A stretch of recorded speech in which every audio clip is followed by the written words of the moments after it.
ਸਤਿ ਸ਼੍ਰੀ ਅਕਾਲ। ਤੁਸੀਂ ਲੋਕਰਾਜ ਚੈਨਲ ਪੰਜਾਬੀ ਦੇਖ ਰਹੇ ਹੋ। ਮੈਂ ਤੁਹਾਡੇ ਨਾਲ ਸੁਖਵਿੰਦਰ ਸਿੰਘ। ਇਸ ਵੇਲੇ ਮੇਰੇ ਨਾਲ ਭਾਰਤੀ ਕਿਸਾਨ ਯੂਨੀਅਨ ਡਕੌਂਦਾ ਦੇ ਸੂਬਾ ਪ੍ਰਧਾਨ ਬੂਟਾ ਸਿੰਘ ਬੁਰਜਗਿੱਲ ਮੌਜੂਦ ਨੇ।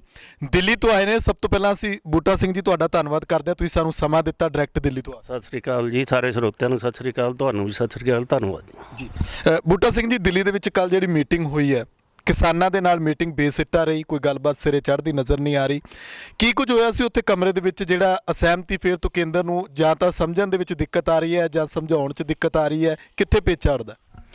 ਦੇਖੋ, ਪਹਿਲੀ ਗੱਲ ਤਾਂ ਅਸੀਂ ਇਹ ਕਹਾਂਗੇ, ਅਸੀਂ ਇਹਨੂੰ ਬੇਸਿੱਟਾ ਨਹੀਂ ਕਹਿੰਦੇ। ਬੇਸਿੱਟਾ ਅਸੀਂ ਇਸ ਕਰਕੇ ਨਹੀਂ ਕਹਿੰਦੇ ਕਿ 45 ਦਿਨ ਹੋ ਗਏ ਸਾਨੂੰ ਅੱਜ ਰੇਲਵੇ ਲਾਈਨਾਂ 'ਤੇ ਬੈਠਿਆਂ ਨੂੰ, ਅਤੇ ਟੋਲ ਪਲਾਜ਼ਿਆਂ 'ਤੇ ਮੌਲਾਂ 'ਤੇ ਜੋ ਧਰਨੇ ਚੱਲਦੇ ਆ ਜਿਸ ਜਗ੍ਹਾ 'ਤੇ 45 ਦਿਨ ਡੈਡਲਾਕ ਲੱਗਿਆ ਰਿਹਾ, ਗੱਲਬਾਤ ਨਹੀਂ ਹੋਈ। ਇੱਕ ਵਾਰ ਗਏ ਐਗਰੀਕਲਚਰ ਸੈਕਟਰੀ ਨਾਲ ਤਾਂ ਉੱਥੇ ਸਾਨੂੰ ਬਾਈਕਾਟ ਕਰਨਾ ਪਿਆ।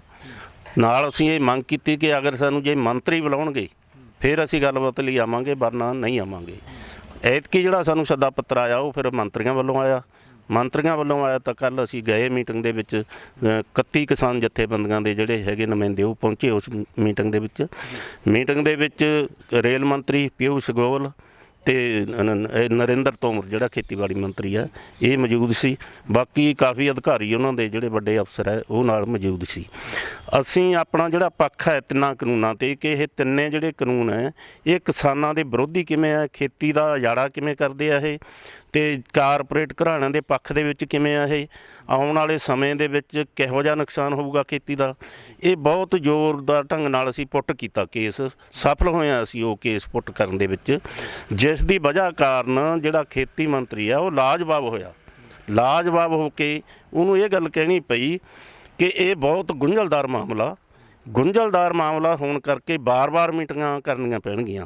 ਇਹਦੇ ਵਿੱਚੋਂ ਲੱਗਦਾ ਸੀਗਾ ਸਾਨੂੰ, ਪਰ ਇੱਕ ਵਾਰ ਫਿਰ ਉਹਨਾਂ ਨੇ ਕੋਸ਼ਿਸ਼ ਕੀਤੀ ਕਿ ਜਿਹੜੀਆਂ ਪ੍ਰਾਪਤੀਆਂ ਬੀਜੇਪੀ ਸਰਕਾਰ ਦੀਆਂ ਉਹ ਦਿਖਾ ਦਿੱਤੀਆਂ ਜਾਣ ਕਿਸਾਨਾਂ ਨੂੰ।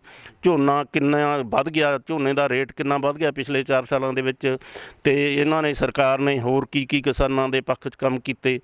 ਅਗਰ ਜਦੋਂ ਸਾਨੂੰ ਉਹ ਸਕਰੀਨ 'ਤੇ ਦਿਖਾਉਣ ਲੱਗੇ ਤਾਂ ਸਾਨੂੰ ਰੋਕਣਾ ਪਿਆ ਕਿ ਦੇਖੋ ਅਸੀਂ ਇਹ ਤੁਹਾਡੀਆਂ ਪ੍ਰਾਪਤੀਆਂ ਨਹੀਂ ਦੇਖਣ ਆਏ, ਅਸੀਂ ਆਪਣਾ ਕੇਸ ਜਿਹੜੇ ਢੰਗ ਨਾਲ ਪੁੱਟ ਕੀਤਾ ਹੈ ਕਿ ਕਿਸਾਨ ਵਿਰੋਧੀ ਕਿਵੇਂ ਹੈ, ਕਿਸਾਨਾਂ ਦਾ ਉਜਾੜਾ ਕਿਵੇਂ ਕਰਦਾ ਹੈ, ਤੁਸੀਂ ਗੈਰ ਸੰਵਿਧਾਨਕ ਕੰਮ ਕੀਤਾ, ਤੁਸੀਂ ਰਾਜ ਸਭਾ ਦੇ ਵਿੱਚ ਬਹਿਸ ਨਹੀਂ ਕਰਾਈ, ਤੁਸੀਂ ਸਭ ਤੋਂ ਪਹਿਲਾਂ ਜੇ ਇੰਨਾ ਕਿਸਾਨਾਂ ਦਾ ਪੱਖੀ ਇਹ ਕਾਨੂੰਨ ਹੈ 2022 ਦੇ ਵਿੱਚ ਤੁਸੀਂ ਕਹਿੰਦੇ ਆਮਦਨ ਦੁੱਗਣੀ ਕਰ ਦੂਗਾ, ਸਾਡੇ ਨਾਲ ਡਿਸਕਸ ਪਹਿਲਾਂ ਕਿਉਂ ਨਹੀਂ ਕੀਤਾ? ਲੁਕੋ ਕੇ ਕਿਉਂ ਰੱਖੇ ਗਏ ਕਾਨੂੰਨ ਇਹ? ਅਤੇ ਕਰੋਨਾ ਦੌਰਾਨ ਹੀ ਕਿਉਂ ਪਾਸ ਕੀਤੇ ਗਏ? ਲੋਕਾਂ ਨੂੰ ਅੰਦਰ ਵੜ ਕੇ, ਲੋਕਾਂ ਦੇ ਮੂੰਹਾਂ 'ਤੇ ਪੱਟੀਆਂ ਬੰਨ੍ਹ ਕੇ। ਐਡੀ ਤੁਹਾਨੂੰ ਕਾਹਲੀ ਕੀ ਸੀ? ਤੁਹਾਡੇ 'ਤੇ ਦਬਾਅ ਕਿਹਦਾ ਸੀ? ਕਿੰਨਾ ਦਬਾਅ ਸੀ ਤੁਹਾਡੇ 'ਤੇ? ਇਹਦਾ ਸਾਨੂੰ ਜਵਾਬ ਦਿਓ। ਇਹ ਜਵਾਬ ਦੇਣ ਦੇ ਵਿੱਚ ਅਸਫਲ ਰਿਹਾ ਮੰਤਰੀ, ਜਵਾਬ ਨਹੀਂ ਦੇ ਸਕਿਆ। ਅਸੀਂ ਬਹੁਤ ਹਿੱਕ ਠੋਕ ਕੇ ਕਿਹਾ ਕਿ ਤੁਹਾਡੇ ਉੱਪਰ ਕਾਰਪੋਰੇਟ ਘਰਾਣਿਆਂ ਦਾ ਦਬਾਅ ਹੈ, ਉਹਦੇ ਦਬਾਅ ਥੱਲੇ ਤੁਸੀਂ ਕਿਸਾਨਾਂ ਦੇ ਗਲ ਅੰਗੂਠਾ ਦੇ ਰਹੇ ਹੋ। ਇਹ ਬਾਰ-ਬਾਰ ਬੁਲਾਉਣ 'ਤੇ ਵੀ ਬੋਲੇ ਨਹੀਂ ਮੰਤਰੀ ਜੀ ਇਸ ਗੱਲ 'ਤੇ। ਅਖੀਰ ਨੂੰ ਫਿਰ ਇਹ ਗੱਲ ਹੋ ਗਈ ਕਿ ਕੋਈ ਆਉਣ ਵਾਲੇ ਸਮੇਂ ਦੇ ਵਿੱਚ ਕਮੇਟੀ ਬਣਾ ਲਈਏ। ਚਲੋ ਅਸੀਂ ਇਸ ਗੱਲ ਦੀ ਸਹਿਮਤੀ ਦਿੱਤੀ ਕਿ ਅਸੀਂ ਸੋਚ ਲਾਂਗੇ। ਸਾਡੀ 18 ਤਰੀਕ ਨੂੰ 30 ਜਥੇਬੰਦੀਆਂ ਦੀ ਮੀਟਿੰਗ ਹੋਣ ਵਾਲੀ ਹੈ, ਅਸੀਂ ਉਹਦੇ ਵਿੱਚ ਸੋਚ ਲਾਂਗੇ ਕਿ ਕਮੇਟੀ ਬਣਾਉਣੀ ਆ ਜਾਂ ਨਾ ਬਣਾਉਣੀ ਆ। ਪਰ ਉਹ ਕਹਿ ਰਹੇ ਸੀ ਕਿ ਕੁਛ ਨੁਮਾਇੰਦੇ ਤੁਸੀਂ ਪੰਜਾਬ 'ਚੋਂ ਦੇ ਦਿਓ, ਕੁਛ ਇੰਡੀਆ ਲੈਵਲ ਦੇ ਦਿਓ, ਕੁਛ ਅਸੀਂ ਵੱਡੇ ਅਧਿਕਾਰੀ ਪਾ ਦਿੰਦੇ ਹਾਂ ਵਿੱਚ। ਉਹ ਤਿੰਨੇ ਕਾਨੂੰਨ ਪਲੱਸ ਜਿਹੜਾ ਪ੍ਰਦੂਸ਼ਣ ਵਾਲਾ ਲੈ ਕੇ ਆਇਆ, ਇਹਨਾਂ 'ਤੇ ਨਜ਼ਰਸਾਨੀ ਕਰ ਲੈਣਗੇ। ਇਹਨਾਂ ਨੂੰ ਕਿਵੇਂ ਅਮੈਂਡਮੈਂਟ ਕੀ ਹੋ ਸਕਦੀ ਹੈ, ਕੀ ਨਹੀਂ ਹੋ ਸਕਦਾ, ਇਹਦੇ 'ਚ ਉਹ ਲਗਾਤਾਰ ਦਿੱਲੀ ਦੇ ਵਿੱਚ ਬੈਠਣਗੇ। 4-5 ਦਿਨ ਲਗਾਤਾਰ ਦਿਨ ਰਾਤ ਬੈਠ ਕੇ ਉਹ ਇਹਦੇ 'ਤੇ ਕੋਈ ਵਿਚਾਰ ਬਣਾਉਣਗੇ। ਜੋ ਰਿਪੋਰਟ ਉਹ ਕੇਂਦਰ ਸਰਕਾਰ ਨੂੰ ਦੇਣਗੇ ਉਹਦੇ 'ਤੇ ਫਿਰ ਅਸੀਂ ਸੋਚ ਲਾਂਗੇ। ਇਹ ਗੱਲ ਚੱਲਦੀ ਰਹੀ ਅਤੇ ਨਾਲ ਅਸੀਂ ਜਦੋਂ ਮੰਗ ਕੀਤੀ ਵੀ ਕੱਲ੍ਹ ਨੂੰ ਦੀਵਾਲੀ ਹੈ, ਇਹ ਦੀਵਾਲੀ ਦਾ ਤੋਹਫਾ ਦਿਓ ਇੱਥੋਂ ਦੇ ਇੰਡਸਟਰੀਅਲ ਨੂੰ, ਇੱਥੋਂ ਦੇ ਲੋਕਾਂ ਨੂੰ ਜਿਹੜੇ ਮਤਲਬ ਕਿੰਨੇ ਚਿਰ ਦੇ ਉਡੀਕ ਕਰਦੇ ਆ ਕਿ ਮਾਲ ਗੱਡੀਆਂ ਚੱਲਣ ਤਾਂ ਸਾਡਾ ਮਤਲਬ ਮਾਲ ਆਵੇ, ਅਤੇ ਦੀਵਾਲੀ ਵਾਲੇ ਦਿਨ 'ਤੇ ਤੋਹਫਾ ਦਿਓ। ਉਹਨਾਂ ਨੇ ਫਿਰ ਸ਼ਰਤ ਇਹ ਰੱਖਤੀ ਨਾਲ ਵੀ ਤੋਹਫਾ ਇਕੱਠਾ ਹੀ ਦੇ ਦਿੰਦੇ ਹਾਂ, ਨਾਲ ਪੈਸੰਜਰ ਗੱਡੀਆਂ ਵੀ ਤੁਸੀਂ ਇਜਾਜ਼ਤ ਦਿਓ ਕਿ ਅਸੀਂ ਨਹੀਂ ਰੋਕਾਂਗੇ। ਇਹਦੇ 'ਤੇ ਅਸੀਂ ਮੰਨੇ ਨਹੀਂ ਹਾਂ ਇਸ ਗੱਲ ਨੂੰ। ਇਹ ਪੈਸੰਜਰ ਗੱਡੀਆਂ ਦਾ ਫੈਸਲਾ ਅਸੀਂ ਉਦੋਂ ਕਰਾਂਗੇ ਜਦੋਂ ਤੁਸੀਂ ਕਮੇਟੀ ਬਣਾ ਕੇ ਰਿਪੋਰਟ ਦੇ ਕੇ ਕੁਝ ਕਿਸਾਨਾਂ ਦੇ ਪੱਖ ਦੇ ਵਿੱਚ ਆਊਗੀ, ਵਰਨਾ ਰੇਲ ਗੱਡੀਆਂ ਨਹੀਂ ਚੱਲਣਗੀਆਂ। ਸਾਰੀ ਦੀ ਸਾਰੀ ਐਜੀਟੇਸ਼ਨ ਜੋ ਚੱਲ ਰਹੀ ਹੈ ਜਿਉਂ ਦੀ ਤਿਉਂ ਚੱਲੂਗੀ। ਇਸ ਗੱਲ 'ਤੇ ਡੈਡਲਾਕ ਦੁਬਾਰਾ ਆਇਆ। ਇੱਕ ਬੂਟਾ ਸਿੰਘ ਜੀ, ਇਹ ਵੀ ਗੱਲ ਕਹੀ ਜਾ ਰਹੀ ਹੈ ਕਿ ਉਹ ਕਹਿੰਦੇ ਨੇ ਕਿ ਕਮੇਟੀ ਤਾਂ ਬਣਾ ਲਓ ਨਾਲ, ਪਰ ਕਮੇਟੀ ਦੀ ਰਿਪੋਰਟ ਆਉਣ ਤੱਕ ਜਿਹੜੇ ਤੁਸੀਂ ਆਪਣੇ ਧਰਨੇ ਮੁਲਤਵੀ ਕਰ ਦਿਓ। ਦੇਖੋ ਧਰਨੇ ਮੁਲਤਵੀ ਕਰਨ ਨੂੰ ਨਹੀਂ ਕਿਹਾ ਸਾਨੂੰ ਉਹਨਾਂ ਨੇ ਸਿਰਫ ਪੈਸੰਜਰ ਗੱਡੀਆਂ ਚਲਾਉਣ ਲਈ ਕਿਹਾ ਸੀ। ਇਹ ਅਸੀਂ ਮੰਨੇ ਨਹੀਂ ਹਾਂ ਇਸ ਗੱਲ ਨੂੰ, ਨਾ ਹੀ ਮੰਨਣਾ ਸੀ ਇਸ ਗੱਲ ਨੂੰ। ਤੇ ਦੂਜਾ ਹੈਗਾ ਸੀਗਾ 26 ਤਰੀਕ ਤੇ 27 ਤਰੀਕ ਨੂੰ ਜਿਹੜਾ ਦਿੱਲੀ ਨੂੰ ਜਾਣ ਵਾਲਾ, ਉਹਦੀਆਂ ਅਸੀਂ ਤਿਆਰੀਆਂ ਜ਼ੋਰਾਂ ਤੇ ਕਰ ਲਈਆਂ। ਹਜ਼ਾਰਾਂ ਦੀ ਗਿਣਤੀ ਦੇ ਵਿੱਚ ਟਰੈਕਟਰ ਟਰਾਲੀਆਂ ਜਿਨ੍ਹਾਂ ਦੇ ਉੱਤੇ ਲੱਖਾਂ ਮਰਦ ਔਰਤਾਂ ਹੋਣਗੇ, ਤੇ ਉਹ ਚਫੇਰਿਓਂ ਅਸੀਂ ਦਿੱਲੀ ਵੱਲ ਨੂੰ ਵਧਾਂਗੇ। ਅਗਰ ਦਿੱਲੀ ਦੇ ਵਿੱਚ ਸਾਨੂੰ ਜਾਣ ਦੇ ਦਿੰਦੇ ਆ ਤਾਂ ਅਸੀਂ ਦਿੱਲੀ ਦੇ ਵਿੱਚ ਡੇਰਾ ਲਾ ਕੇ ਬੈਠਾਂਗੇ। ਉਹ ਕੋਈ 1 ਦਿਨ ਦਾ ਨਹੀਂ, ਕੋਈ 2 ਦਿਨ ਦਾ ਨਹੀਂ, ਕੋਈ 4 ਦਿਨ ਦਾ ਨਹੀਂ, ਇਹ ਵੀ ਸਮਾਂ ਹੀ ਦੱਸੂਗਾ। ਅਗਰ ਸਾਨੂੰ ਦਿੱਲੀ 'ਚ ਦਾਖਲ ਨਹੀਂ ਹੋਣ ਦਿੰਦੇ ਫਿਰ ਅਸੀਂ ਦਿੱਲੀ ਨੂੰ ਚਫੇਰੋਂ ਘਰਾਓ ਕਰਾਂਗੇ। ਇਹ ਕੱਲ੍ਹ ਸਾਡਾ ਫੈਸਲਾ ਹੋ ਗਿਆ। ਆਉਣ ਵਾਲੀ 18 ਤਰੀਕ ਨੂੰ ਉਹਦੀਆਂ ਮੁਕੰਮਲ ਤਿਆਰੀਆਂ, ਮਤਲਬ ਹਾਂ ਕਿੰਨੇ ਟਰੈਕਟਰ ਜਾਣਗੇ, ਕਿੱਥੇ ਕਿੱਥੇ ਡੇਰੇ ਲੱਗ ਸਕਦੇ ਆ, ਕਿਹੋ ਜਿਹਾ ਰਾਸ਼ਨ ਪਾਣੀ ਲੈ ਕੇ ਜਾਣਾ, ਉਹਦੀਆਂ ਤਿਆਰੀਆਂ ਪਹਿਲਾਂ ਹੀ ਵਿੱਢੀਆਂ ਹੋਈਆਂ ਸਾਡੀਆਂ। ਉਹਨੇ ਅੰਤਮ ਸੌਹਾਂ ਦੇਣੀਆਂ ਮਤਲਬ 18 ਤਰੀਕ ਨੂੰ। ਸਾਰਾ ਇਹਦਾ ਸਾਰੀ ਜਿਹੜੀ ਐਜੀਟੇਸ਼ਨ ਹੈ ਜਿਉਂ ਦੀ ਤਿਉਂ ਚੱਲੂਗੀ। ਬੜਾ ਵੱਡਾ ਸਾਨੂੰ ਸਹਿਯੋਗ ਲੋਕਾਂ ਦਾ ਮਿਲ ਰਿਹਾ। ਇਸ ਕਰਕੇ ਇਹ ਐਜੀਟੇਸ਼ਨ ਪਿੱਛੇ ਨਹੀਂ ਮੁੜ ਰਹੀ, ਕਿਉਂਕਿ ਅਸਲ ਦੇ ਵਿੱਚ ਜਿਹੜੇ ਕਾਨੂੰਨ ਹੈ ਹਕੀਕੀ ਰੂਪ ਦੇ ਵਿੱਚ 2 ਮੰਡੀਆਂ ਦਾ ਸਿਧਾਂਤ ਲੈ ਕੇ ਆਇਆ। ਇੱਕ ਮੰਡੀ ਹੋਊਗੀ ਖੁੱਲ੍ਹੀ ਤੇ ਇੱਕ ਮੰਡੀ ਹੋਊਗੀ ਸਰਕਾਰ ਦੇ ਅਧੀਨ। ਸਰਕਾਰ ਦੇ ਅਧੀਨ ਜਿੱਥੇ ਮੰਡੀ ਹੋਊਗੀ ਉੱਥੇ ਟੈਕਸ ਨਹੀਂ ਹੋਊਗਾ ਖਰੀਦ ਏਜੰਸੀਆਂ ਨੂੰ। ਜਿਹੜੀ ਖੁੱਲ੍ਹੀ ਮੰਡੀ ਹੋਊਗੀ ਉੱਥੇ ਟੈਕਸ ਹੋਊਗਾ 8.5%। ਇਸ ਕਰਕੇ ਹੌਲੀ ਹੌਲੀ ਜਿਹੜੀ ਮਤਲਬ ਸਰਕਾਰੀ ਮੰਡੀ ਆ ਉਹਨੂੰ ਇਹਨੇ ਖਤਮ ਕਰ ਦੇਣਾ। ਪ੍ਰਾਈਵੇਟਾਂ ਦੇ ਰਹਿਮੋ ਕਰਮ ਤੇ ਅਸੀਂ ਰਹਿ ਜਾਣਾ। ਜਦੋਂ ਪ੍ਰਾਈਵੇਟ ਦੇ ਰਹਿਮੋ ਕਰਮ ਤੇ ਰਹਿ ਗਏ ਤਾਂ ਹੌਲੀ ਹੌਲੀ ਸਰਕਾਰੀ ਮੰਡੀ ਦਾ, ਜਿਹਨੂੰ ਕਹਿੰਦੇ MSP ਜਾਰੀ ਰਹੂਗਾ। MSP ਜਾਰੀ ਰਹੇ। ਜਦੋਂ ਸਰਕਾਰੀ ਮੰਡੀ ਨਹੀਂ, ਕੋਈ ਕਿਸੇ ਨੇ ਖਰੀਦ ਨਹੀਂ ਕਰਨੀ, MSP ਕੀ ਕਰੂਗਾ? MSP ਤਾਂ ਅੱਜ ਵੀ 23 ਫਸਲਾਂ ਦੇ ਉੱਤੇ ਆ ਮੱਕੀ ਦਾ ਦੇਖੋ 1850 ਰੁਪਈਆ MSP ਤੈਅ ਕੀਤਾ ਹੋਇਆ, ਤੇ ਮੱਕੀ ਵਿਕੀ ਆ 600 ਤੋਂ ਲੈ ਕੇ 900 ਨੂੰ। ਇਹੀ ਹਾਲ ਨਰਮੇ ਦਾ ਹੋ ਰਿਹਾ, ਇਹੀ ਹਾਲ ਕਣਕ ਦਾ ਹੋਣਾ, ਇਹੀ ਹਾਲ ਝੋਨੇ ਦਾ ਹੋਣਾ। ਜਣੀ ਬਰਬਾਦ ਹੋ ਜਾਣਾ, ਛੋਟੀ ਕਿਸਾਨੀ ਨੇ ਖਤਮ ਹੋ ਜਾਣਾ। ਕੇਂਦਰ ਦੀ ਉਸ ਗੱਲ ਤੇ ਭਰੋਸਾ ਕਿਉਂ ਨਹੀਂ ਵੱਜਦਾ? ਖੇਤੀਬਾੜੀ ਮੰਤਰੀ ਲਗਾਤਾਰ ਇਹ ਗੱਲ ਕਹਿ ਰਹੇ ਨੇ ਕਿ MSP ਉਵੇਂ ਜਿਵੇਂ ਜਾਰੀ ਰਹੇਗੀ। ਤੁਸੀਂ ਕਹਿੰਦੇ ਹੋ ਕਿ ਕਾਨੂੰਨ ਬਣਾ ਦਿਓ, ਉੱਤੇ ਭਰੋਸਾ ਕਿਉਂ ਨਹੀਂ ਵੱਜਦਾ ਕਿਸਾਨਾਂ ਦਾ? ਦੇਖੋ ਭਰੋਸਾ ਤਾਂ ਵੱਜੇ ਨਾ। MSP ਇਕੱਲਾ ਆਪਣੇ ਆਪ 'ਚ ਕੁਛ ਨਹੀਂ ਹੈ। ਸਭ ਤੋਂ ਪਹਿਲਾਂ ਸਰਕਾਰੀ ਖਰੀਦ ਹੋਵੇ, MSP ਤੈਅ ਹੋਵੇ, ਖਰੀਦ ਏਜੰਸੀਆਂ ਮੰਡੀਆਂ 'ਚ ਹੋਣ, ਆੜਤੀਏ ਮੰਡੀਆਂ 'ਚ ਹੋਣ, ਲੇਬਰ ਮੰਡੀਆਂ 'ਚ ਹੋਵੇ, ਫੇਰ ਹੀ ਮਤਲਬ MSP ਦਾ ਫਾਇਦਾ। ਅਗਰ ਮੰਡੀਆਂ ਹੀ ਖਤਮ ਕਰਤੀਆਂ, ਸਰਕਾਰੀ ਰੇਟ ਖਤਮ ਕਰਤਾ, FCI ਤੋੜਤੀ, ਕੌਣ ਖਰੀਦ ਕਰੇਗਾ? ਇਸ ਕਰਕੇ ਇਹ ਭਰੋਸਾ ਨਹੀਂ ਵੱਜਦਾ ਇਸ ਗੱਲ 'ਤੇ। ਅੱਛਾ, ਇੱਕ ਇਹ ਦੱਸੋ ਕਿ ਉੱਥੇ ਰਾਜਨਾਥ ਸਿੰਘ ਨਾਲ ਪਹਿਲਾਂ ਕਹਿੰਦੇ ਸੀ ਕਿ ਗੱਲਬਾਤ ਹੋਣੀ ਹੈ, ਜਿਹੜੇ ਕੇਂਦਰੀ ਰੱਖਿਆ ਮੰਤਰੀ ਨੇ, ਉਹਨਾਂ ਨਾਲ ਗੱਲਬਾਤ ਕਿਉਂ ਨਹੀਂ ਕਰਵਾਈ ਗਈ? ਕੀ ਕਾਰਨ ਰਿਹਾ ਇਹਦੇ ਵਿੱਚ? ਦੇਖੋ ਇਹ ਉਹ ਜਾਣਨ ਪਹਿਲਾਂ ਕਹਿੰਦੇ ਸੀ ਵੀ ਰਾਜਨਾਥ ਸਿੰਘ ਦੇ ਘਰੇ ਮੀਟਿੰਗ ਹੋਊਗੀ, ਭਾਈਚਾਰਕ ਤੌਰ ਤੇ ਹੋਊਗੀ, ਕਿਉਂਕਿ ਰਾਜਨਾਥ ਸਿੰਘ ਤਾਂ ਗ੍ਰਹਿ ਮੰਤਰੀ ਆ। ਇਸ ਕਰਕੇ ਇਹਨਾਂ ਨੇ ਆਪ ਫੈਸਲਾ ਬਦਲ ਕੇ ਰੱਖਿਆ ਮੰਤਰੀ ਆ, ਇਸ ਕਰਕੇ ਉਹ ਫੈਸਲਾ ਉਹਨਾਂ ਨੇ ਬਦਲ ਲਿਆ। ਦੂਜਾ ਅਸੀਂ ਜ਼ੋਰ ਦੇ ਕੇ ਕੱਲ੍ਹ ਇੱਕ ਗੱਲ ਹੋਰ ਕਹੀ ਸੀ ਉਹਨਾਂ ਨੂੰ ਕਿ ਤੁਸੀਂ ਕਾਰਪੋਰੇਟ ਘਰਾਣਿਆਂ ਦੇ ਦਬਾਅ ਥੱਲਿਓ ਜਿਹੜੇ 3 ਕਾਨੂੰਨ ਬਣਾਏ ਆ, ਤੁਸੀਂ ਇਹ 3 ਕਾਨੂੰਨ ਰੱਖੋ। ਜਿਹੜੀ MSP ਹੈ ਇਹ ਜ਼ਬਾਨੀ ਕਲਾਮੀ ਆ, ਇਹ ਕਾਨੂੰਨ ਨਹੀਂ ਹੈ, ਲੀਗਲ ਨਹੀਂ ਹੈ ਇਹ। ਅਸੀਂ ਕਿਹਾ ਕਿ ਤੁਸੀਂ ਐਕਟ ਪਾਸ ਕਰੋ ਵੀ MSP ਹੋਊਗੀ, ਸਰਕਾਰੀ ਖਰੀਦ ਹੋਊਗੀ, ਸਾਰੀ ਦੀ ਸਾਰੀ ਫਸਲ ਸਰਕਾਰੀ ਰੇਟ ਤੇ ਖਰੀਦੀ ਜਾਊਗੀ। ਇਹ ਤੁਸੀਂ ਕਾਨੂੰਨ ਲੈ ਆਓ, ਇਹ 3 ਵੀ ਰੱਖ ਲਓ।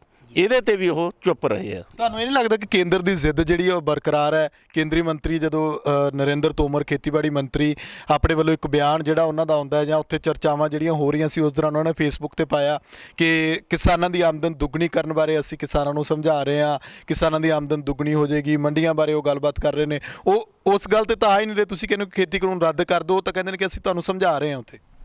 ਦੇਖੋ ਇਹ ਵਾਰ-ਵਾਰ ਕੱਲ੍ਹ ਵੀ ਗੱਲ ਚੱਲੀ ਸੀ, ਇਹ ਗੱਲ ਅਸੀਂ ਸੁਣਨ ਨੂੰ ਤਿਆਰ ਨਹੀਂ ਹਾਂ। ਇਹ ਪਤਾ ਲੱਗ ਚੁੱਕਿਆ ਖੇਤੀਬਾੜੀ ਮੰਤਰੀ ਨੂੰ ਕਿ ਇਹ ਸਮਝਣ ਦੇ ਰੌਂਗ ਦੇ ਵਿੱਚ ਹੈ ਨਹੀਂ, ਸਮਝਾਉਣ ਵਾਲਾ ਮਾਮਲਾ ਨਹੀਂ ਹੈ।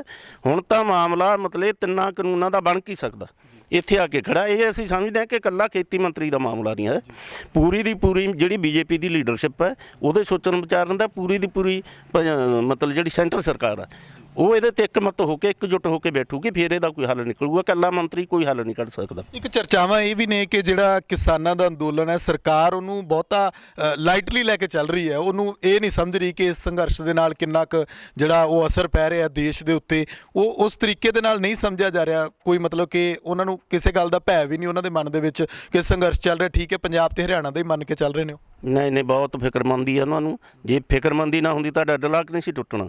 BJP ਦੀ ਸਾਰੀ ਲੀਡਰਸ਼ਿਪ ਹੈ ਜਿਹੜੀ ਪੰਜਾਬ ਦੀ ਉੱਥੇ ਬੈਠੀ ਹੈ, ਪਹਿਲਾਂ ਦਿੱਲੀ ਬੈਠੀ ਰਹੀ ਆ 2 ਦਿਨ। ਉਹਨਾਂ ਨੂੰ ਲੱਗ ਰਿਹਾ ਕਿ ਜਿੱਥੇ ਅਸੀਂ ਕਹਿੰਦੇ ਪੰਜਾਬ ਦੇ ਵਿੱਚ ਵੀ ਕਿਸੇ ਦਿਨ ਸਰਕਾਰ ਬਣੂਗੀ, ਪੰਜਾਬ ਦੇ ਵਿੱਚੋਂ ਤਾਂ ਪੱਤਾ ਸਾਫ਼ ਹੁੰਦਾ ਜਾ ਰਿਹਾ। ਇਵੇਂ ਜਿਵੇਂ ਹਰਿਆਣੇ ਦਾ ਹਾਲ ਹੋਊਗਾ ਪੂਰੇ ਭਾਰਤ ਦਾ ਹੋਊਗਾ। ਆ ਜਿਹੜੀ 26-27 ਦੀ ਐਜੀਟੇਸ਼ਨ ਹੈ ਇਹਨੇ ਮੂੰਹ ਮੋੜ ਦੇਣਾ, ਰੁੱਖ ਹੋਰ ਪਾਸੇ ਨੂੰ ਕਰ ਦੇਣਾ।